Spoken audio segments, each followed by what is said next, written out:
So I wailed on Konami a couple weeks back about their release of the Platinum Dark Magician. I told you guys it was a terrible release, and in my opinion it was worth staying away from and putting your money elsewhere. Well, in today's video, what I wanted to talk about is a product that in my opinion is a masterpiece of a release, and in my opinion it will hold a very special place in a lot of collectors' hearts. What we're going to be talking about today is the Blackluster Soldier vanilla variant from the Get promo that was just released a week ago. We're going to be discussing why it's such a fantastic release and why, in my opinion, it will be one of the best promos of all time. Without further ado, let's get into it.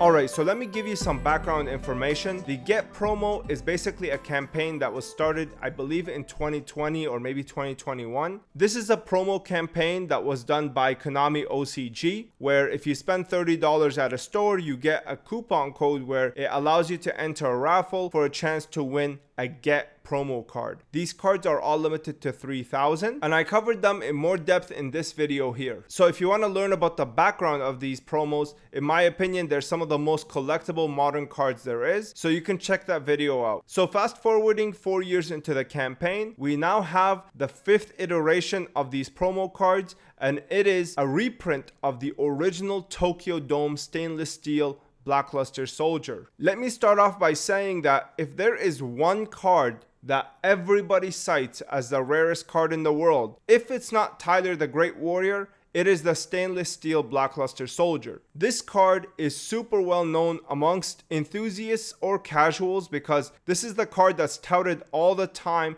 by every single person, whether they know anything about Yu-Gi-Oh or not. They always cite the Blackluster Soldier and the Tyler the Great Warrior because they are ones of one. And I don't really dispute that fact, they are the rarest cards in the world, but the Blackluster Soldier being made out of stainless steel is just something a little bit special, right? It has something that is more trophy-like about it. Well, this card has not really surfaced for the past 25 years, and for the 25th anniversary, Konami is celebrating by reprinting it in card form, not stainless steel, and then handing it out in this Get promo as a raffle card. The campaign started early this year, late last year, and it's been running up until even today. The first wave of Blackluster Soldiers have been mailed out, and a lot of them have appeared on Mercari and Yahoo Japan, and as of last week they've been going for around 230,000 yen, which equates to about $1,600 US. This is a far cry from how much the other Get promos reached. I mean, the Blue Eyes was almost hitting $5,000 to $6,000. It was very much competing with things like SM51, even though it's a modern card. But all those cards crashed along with everything else in the Yu-Gi-Oh and the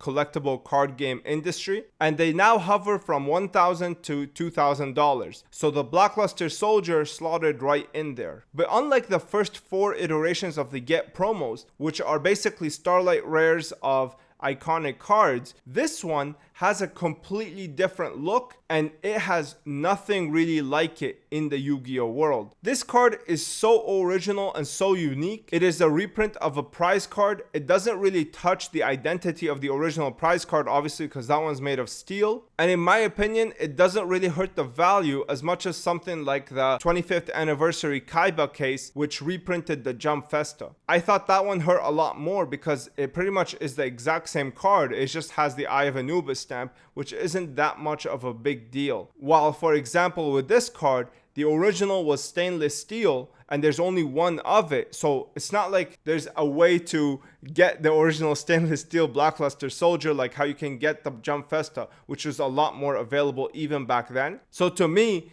this prize card actually makes sense to be re-released in modern form. But that's not the only thing that is really nice about it. The reason that I think this promo card is so fantastic and so organic is the fact that you can get it for free. Okay, you have a chance to get it for free. That to me is basically very good PR and very good marketing campaigns. You basically invite people into the store to purchase Yu-Gi-Oh product, It's 30 bucks and you're getting $30 worth of product and you're getting an extra promo on top, a chance to enter for a super iconic card. That to me is the epitome of a good marketing campaign. You don't want to do it for free because then you get people who are not really interested in Yu-Gi-Oh doing it. You still want to have some sort of barrier to entry, but you don't want it to be like completely exclusive by pricing everybody out like how they did with the Platinum Dark Magician. So not only do you have ease of access, you have a huge amount of identity because of like how it looks. Like the fact that it's a vanilla and it's a 3000 attack, it's a level 8 monster, it is pretty much the equivalent of Blue Eyes White Dragon. In fact, I'm pretty sure that's why they made it a ritual card. They didn't want it to compete with the original Ace monster, which is the Blue Eyes, right? You'd have a lot of problems if both cards are vanilla and both of them are level 8 and they both have 3000 attack. And I actually really appreciate them respecting the lore of Blue Eyes White Dragon being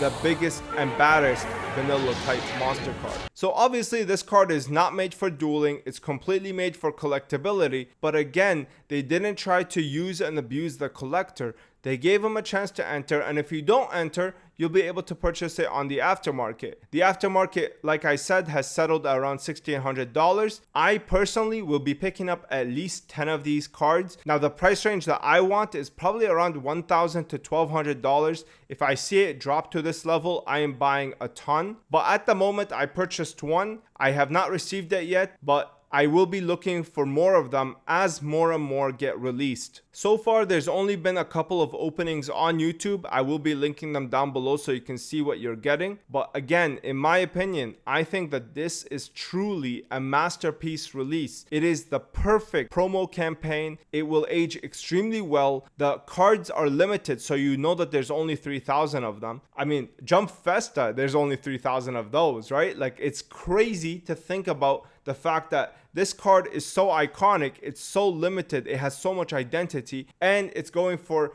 the same as iconic monsters just printed in Starlight Rare. And I love Starlight Rares, it's just not going to be the same as like Series 1 layout. Like, that is so glorious in my opinion. I think that they did an amazing job. I really have to give Konami OCG a huge amount of props. This was a masterpiece of a release. I am so going to be putting my money there, and I'm going to be purchasing a lot of them because I really believe that if there's one modern card that will age extremely well into the future, it is this one, because I organically want one, right? It's not like I'm just buying it for the hype. I didn't really organically want a Silver Dark Magician. I definitely want a BLS vanilla type that mimics the original prize card from 1998. So thank you, Konami OCG. You did an incredible job on this. I mean, I'm really lost for words. Thank you, thank you, thank you. And I hope you guys pick some up for yourselves, for your own collection, if you are interested in something like this. But that's pretty much it in terms of the coverage for this card. Definitely stay tuned. I am going to be unboxing one on the channel, and then I'm going to be sending one in to get graded as well. But as always, if you enjoyed the video, hit the like button, subscribe, comment down below. What do you think of this release? Where do you see it priced at? Considering that it's limited to 3,000 pieces, in my opinion, I think $1,000 to $1,200 is very fair, but let me know your thoughts down below. If you want to support me further, I have a Patreon, and you can use the links to shop. You can pick yourself up some badass sleeves,